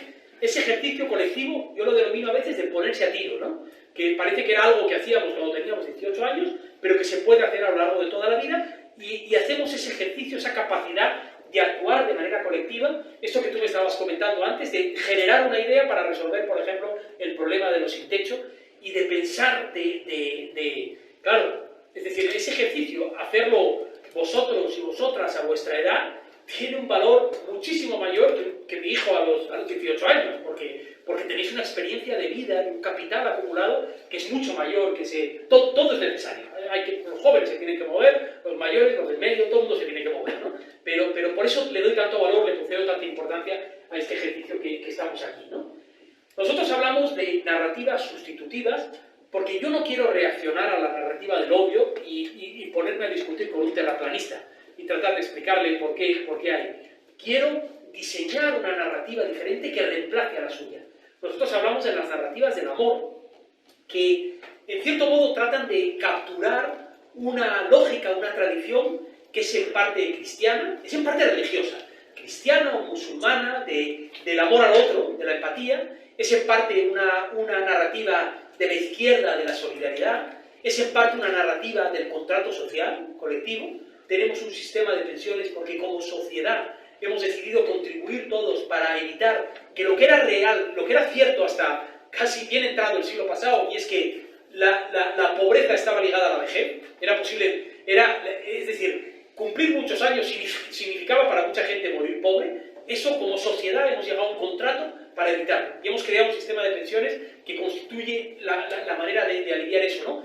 Se trata de capturar todos esos guiños que proceden de muchas partes para crear unas narrativas colectivas en las que mucha gente se sientan que tiene la capacidad de salir de ese círculo vicioso de la incertidumbre, de la tristeza, del miedo y del odio, ¿no? Eso es lo que se pretende con estas narrativas, ¿no?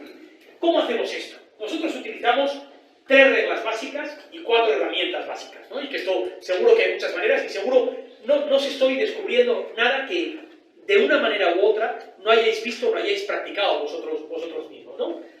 3 reglas que ahora os voy a explicar brevemente. Primero, evitar los mensajes reactivos, no reaccionar, no caer en la trampa de la provocación que recibimos muchas veces.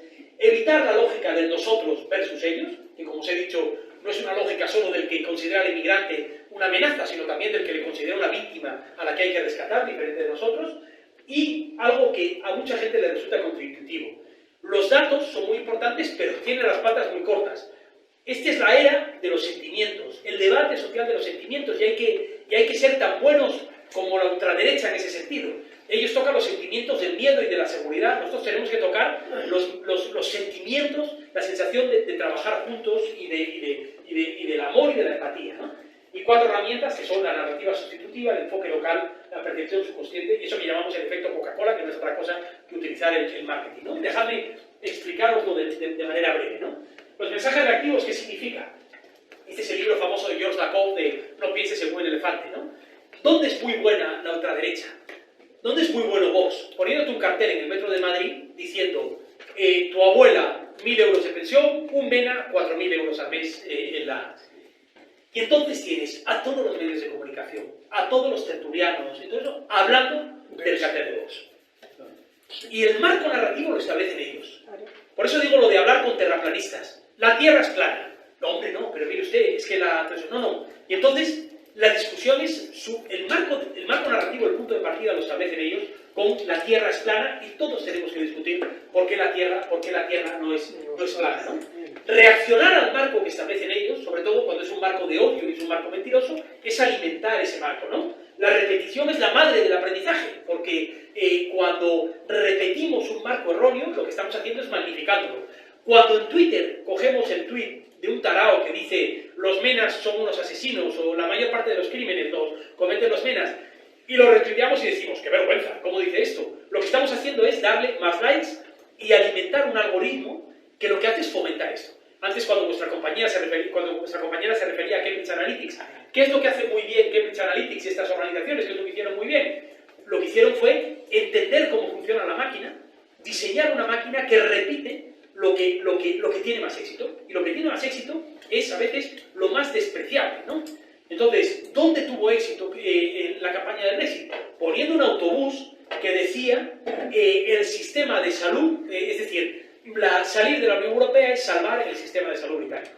Mintiendo abiertamente, como hemos podido ver después. Pero ellos establecieron el marco de la... Y aquí hay una frase que es clave en este sentido, ¿no? La mierda no se comparte. No se comparte en grupos de WhatsApp. No se responde a la mierda. No se responde en las redes sociales. No se responde en la... Porque si lo compartimos, lo estamos alimentando. ¿De acuerdo? Este es el primer elemento. Por lo tanto, la clave para nosotros, lección aprendida, hay que contar una historia nueva una historia, una antítesis de eso, pero no respondiendo a eso, contar una historia nueva y repetirla hasta la saciedad. Hay que hacer bien lo que ellos hacen bien, que es utilizar un marco atractivo que llame la atención y repetirlo de manera constante, fomentando sentimientos buenos de solidaridad, de amor, en la línea que os decía antes, ¿no? Aquí tenéis dos ejemplos: el cartel de los megas que os decía antes, el cartel de Hazte Oír, ¿no? ¿Os acordáis ese autobús? Las niñas, es que lo leo mal, los niños tienen pene, las niñas tienen vulva, que no te la... Bueno, esto, cada uno aquí tendrá sus opiniones en los diferentes debates, pero son ejemplos de dónde se ha planteado este debate, ¿no? Y aquí tenéis ejemplos, lo vais a poder ver cuando veáis la presentación, de dónde se está haciendo bien todo esto. O simplemente os menciono uno, cuenta, si seguís Twitter, no dejéis de seguir a esta gente que se llama No les des casito. Se llama así. No les des casito. No les des casito. @ no les des casito. ¿De acuerdo? Esta gente, que es una gente con la que hemos trabajado, que son un poco herederos de estos británicos de Morin Commons, de hecho se llaman Commons ellas, son un grupo de chicas. Bueno, esta gente explica por qué no hay que reaccionar a esas campañas del odio y te dan todo tipo de herramientas para hacerlo, ¿no? Pero vais a ver más ejemplos en esta. Segunda regla, evitar el ellos y el nosotros, ¿no? La polarización de las historias, son los buenos y los malos, el inmigrante héroe o el inmigrante víctima. Los inmigrantes son como nosotros, porque nosotros somos migrantes, porque todos somos migrantes, todos somos el resultado de un desplazamiento. Hay inmigrantes que son unas excelentes personas y inmigrantes que son unos cabrones. Y hay inmigrantes que violan y que secuestran. Y hay inmigrantes que salvan niños Pero sobre todo los inmigrantes lo que no son extraterrestres. No son víctimas que tengan... El inmigrante hace lo que hacemos todos, que es tratar de buscarse la vida, buscar oportunidades o buscar protección en otro sitio. Y lo que hay que hacer es naturalizar esa lógica, rompiendo el bueno y el malo, ¿no? Y aquí sé que habéis tenido un debate sobre el asistencialismo, ¿no? Aquí hay que tener cuidado, porque hay una tentación grave de ser asistencialistas, ¿no? Y cuando somos asistencialistas, no solo consideramos al inmigrante otro al que hay que rescatar y lo alejamos y lo separamos de nosotros, sino que lo que estamos haciendo es eliminar la agencia política, la voz del propio migrante, la capacidad de que el migrante hable por sí mismo, a veces para decir cosas que no nos gustan, que no son las que nosotros diríamos hablando en nombre de los migrantes. Y este es un asunto clave. Nosotros lo hemos vivido muy de cerca, y un ejemplo que os voy a poner, que es la campaña de regularización. Oye, Casti, perdona, ¿cuánto tiempo tengo más? 15 minutos. Sí, perdonadme. ¿Vais bien? Terminamos bueno. Y por lo tanto, esto, bueno, creo que la idea está clara, no entro en detalles. Bueno, venimos un poco, bueno, esto os lo pongo, son el ejemplo del tipo de campañas de ONGs, que son campañas que te culpabilizan, ¿no? Culpabilizan a la persona, a los que se dirigen, y victimizan a quien hay. Bueno, eso lo vais a ver el elemento de sentimientos y datos. Bueno, cosas que hemos aprendido en este tiempo, no solo nosotros, sino la gente que trabaja en este ámbito. Los datos no se recuerdan. Y si se recuerdan mucho mejor los datos mentirosos que los datos... La mayoría de los MENA son delincuentes. Eso todo el mundo es capaz de recordarlo. Los datos se pueden negar porque siempre vas a encontrar un dato que de manera parcial, o de manera mentirosa a veces, pero simplemente de manera parcial, contradiga el dato que tú estás dando, que sea un dato cierto, ¿no? Por ejemplo, la idea que os decía antes, ¿no? 4 de cada 5 migrantes irregulares provienen de América Latina. Hombre, ya, pero es que los migrantes irregulares en mi barrio, yo a quien veo es a los africanos. Y los africanos son un problema. Y cuando estoy en la cola del ambulatorio, resulta que tengo delante de mí a 2 mujeres con un velo. Y esas mujeres a lo mejor son más españolas que tú y que yo, y han venido. Pero inevitablemente pienso, si no estuviesen ellas, no tendría que estar esperando aquí 3/4 de hora. El problema a lo mejor no lo tienen ellas, lo tiene un sistema que está debilitando la atención pública, pero que lo que sabemos es que los datos no se recuerdan, que los datos se niegan. Aquí había puesto esto a Ana Rosa Quintana hace tiempo, ya ni me acuerdo de por qué. Rajoy. Era M. Rajoy. Pero cobró, no sabemos. No me acuerdo cuál era el ejemplo, pero los datos nunca contrarrestan una percepción. Cuando yo tengo una percepción establecida, lo que hago es buscar los datos que alimentan mi percepción. Yo no entro en un debate racional académico donde un señor me va a venir a decir aquí, no, pero es que si usted lo piensa, los datos son otros y voy a cambiar mi... Es decir, estamos encastillados en nuestras posiciones, sobre todo en estas posiciones tan polarizantes como las que estamos viendo aquí, y por lo tanto lo que tenemos que hacer es trabajar, identificar cuáles son los sentimientos constructivos y magnificarlos, tratar de hacer eso, buscar las teclas que provocan la reacción de la gente. Os voy a dar un ejemplo ahora, buscar las teclas que provocan la reacción de la gente y construir sobre ellas, ¿no? Y esta era lo que os decía antes de la percepción subconsciente. Los españoles percibimos subconscientemente la pobreza, la migración, la diversidad como un problema. Esto es algo requete estudiado por quienes analizan, quienes utilizan las herramientas que yo os he descrito, y por lo tanto cualquier mensaje que construyamos debe tratar de responder, de romper esa barrera, ¿no? Cambiar la percepción subconsciente, es francamente complicado, y funciona a veces por repetición. Y os animo a pensar en las grandes transformaciones de la percepción pública en el pasado, ¿no? La mujer debe estar en casa. La discapacidad significa inutilidad laboral. Las percepciones que estaban bien establecidas en nuestra sociedad y que hemos conseguido cambiar a través de experiencias casi generacionales, ¿no? en este sentido, y trabajando en base de la experiencia, utilizando herramientas que tienen que ver con lo que os contaré ahora, que es el trabajo a corto, ¿no? Sí. Por ejemplo, serían los ejemplos cuando se han puesto inmigrantes, han ayudado, por ejemplo, en un incendio, es decir, poner en relevancia los aspectos. Ese es un ejemplo estupendo. O, por ejemplo, ayudar, yo que sé, cuando una chica que le iban a agredir y dos chicos. Sí. Entonces, sí. Yo creo que eso casi te sorprende, ¿no? Claro, pero cambia, y eso va a los sentimientos. Eso va al sentimiento y cambia la manera de... El problema es cuando tú ves eso como una excepción, ¿no? Ah, mira, hay uno que es un... O sea, también eso, y eso te lo dirá cualquiera, ¿no? Claro. La cuestión es naturalizar eso. La inmensa mayoría de los migrantes ni se meten en un incendio a sacar a alguien arriesgando su vida, ni provocan el incendio, porque la inmensa mayoría de nosotros ni haríamos una cosa ni haríamos la otra. Probablemente estaríamos en el medio, ¿no? Entonces, hay que tratar de evitar... Yo creo que es muy bueno el aprovechar esas historias heroicas, porque yo creo que nos cuentan un relato completamente diferente. Lo hemos visto, lo vais a ver en la campaña de regularización, pero lo vimos durante COVID, ¿no? Cuando mucha gente de repente descubrió que esta sociedad no se sostiene sin migrantes. ¿Quién demonios recoge la fruta y la verdura? ¿Quién nos lleva las cosas a casa? ¿Quién cuida a nuestros hijos y a nuestras hijas y a las personas mayores, ¿no? Y ahí hay una heroicidad cotidiana que hay que alimentar en este sentido, ¿no? Esto de las narrativas sustitutivas, creo que ya os lo he explicado, es que no me quiero alargar y quiero poner el ejemplo. El enfoque local es absolutamente clave. Una de las cosas que tenemos que hacer es tratar de evitar las conversaciones de largo plazo. Los migrantes, África, las conversaciones lejanas y hay que tratar de llevar las conversaciones a lo que está más cerca de nosotros, ¿no? La irregularidad no es el fenómeno que le pasa a un inmigrante subsahariano musculado y ensangrentado que salta una valla con el que no me voy a cruzar en la vida, probablemente. La irregularidad es lo que le pasa a la señora que trabaja en tu casa.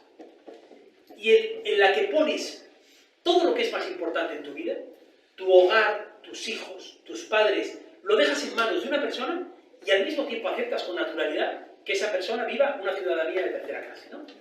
Entonces, la irregularidad no es algo diluido, genérico. La irregularidad es Mili, Celeste, la mujer a la que tú conoces, que consideras parte de tu familia y que estás haciendo lo posible para que tenga los papeles, para que le estás normalmente, ¿no? Me refiero a un cabrón que no quiera pero muchas, o que no te queda más remedio que pagarle, o sea, que contratar a alguien irregular porque no tienes los recursos pero eso no significa que ignores la situación en la que vive, ¿no? Lo local, eso cercano, por eso este ejemplo que tú dabas es muy importante. Si conocemos ejemplos con los que podamos sentirnos concernidos, eso cambia por completo la perspectiva de lo que hacemos, ¿no? Lo local es real, es medible, es abordable. La acción local nos toca, nos da, agencialidad, esa palabra nos da capacidad de intervenir en lo local, ¿no? El cara a cara mejora la empatía, es decir, trabaja esos sentimientos de los que estábamos antes, ¿no? Por lo tanto, las propuestas crecen en entornos pequeños y cercanos, ¿no? Y el efecto Coca-Cola, eso no me entretengo, pero la gente que está trabajando mejor en estos ámbitos está aprendiendo mucho del mundo del marketing, ¿no? Y a veces de las cosas del marketing, pues por ejemplo, esas herramientas de segmentación de audiencias que os explicaba antes, esto es marketingiano, esto es lo que hace Amazon. Amazon, tú buscas 2 lámparas y durante un mes vas a estar recibiendo anuncios de lámparas de la peor manera, a veces, pero lo que están haciendo, nosotros tenemos que tener la capacidad de utilizar las herramientas, la tecnología, también en beneficio del bien y decir, puedo dirigirme a la gente con mensajes mucho más ajustados, ¿no? Usted que tiene una sensibilidad cristiana, a lo mejor le entra este debate por la puerta de lo que ha dicho el Papa. No por lo que le diga Pablo Iglesias, sino por como el Papa le ha dicho esto, yo me voy a asegurar que usted reciba lo último que el Papa ha dicho sobre esto, ¿no? Entonces, ese es. Mirad, dejadme poneros que a lo mejor ya lo habéis visto algunos, que es la campaña el vídeo que hicimos para la campaña Esenciales. ¿Esto qué es? ¿Qué pone? A ver, espera, lo busco aquí.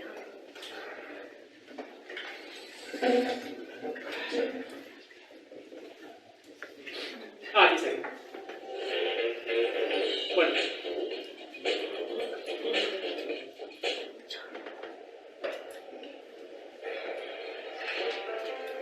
Perdón.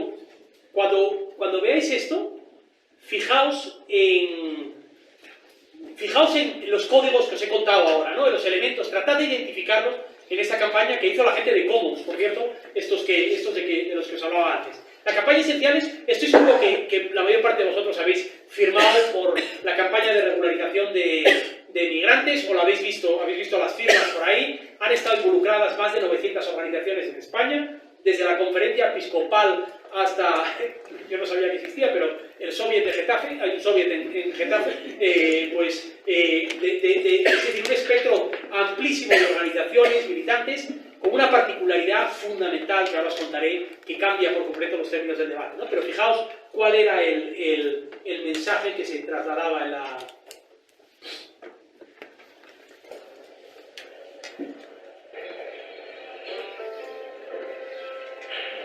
Hola, somos tus vecinos y vecinas. Nos conocemos de darnos los buenos días en el rellano o de jugar con los niños en el parque. En la pandemia, tal vez hayas oído hablar de nosotros como las personas esenciales. Y es que, cuando el mundo entero paró, nosotros seguimos ahí. Hemos recogido la fruta que te comerás hoy y te llevaremos la cena esta noche. Somos los que cuidamos a los que más quieres. A tus hijos, a tu madre, a tus abuelos. Pero esenciales son también los derechos que nos faltan. No podemos firmar un contrato ni cotizar por nuestro trabajo. No podemos alquilar una vivienda, denunciar un abuso o ir al médico. Somos tus vecinos y vecinas, tus amigos, tus familiares, y queremos seguir siéndolo. Por eso hemos decidido tomar la iniciativa y movilizarnos para pedirle al gobierno seguir siendo parte de este país, pero con todos nuestros derechos. Para conseguirlo, tu firma también es esencial.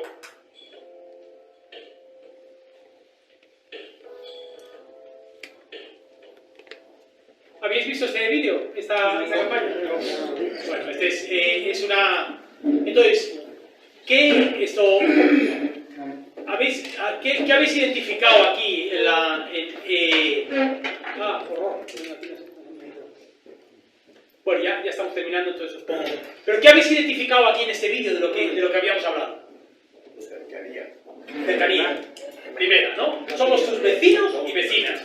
No somos el tipo que vive a 14.000 kilómetros de distancia, ¿no? ¿Qué más elementos? La empatía. La empatía, el afecto, sí señor. Somos quienes te cuidamos, quienes estamos aquí a tu lado, ¿no? ¿Qué más? No son un problema. No son un problema, somos esenciales.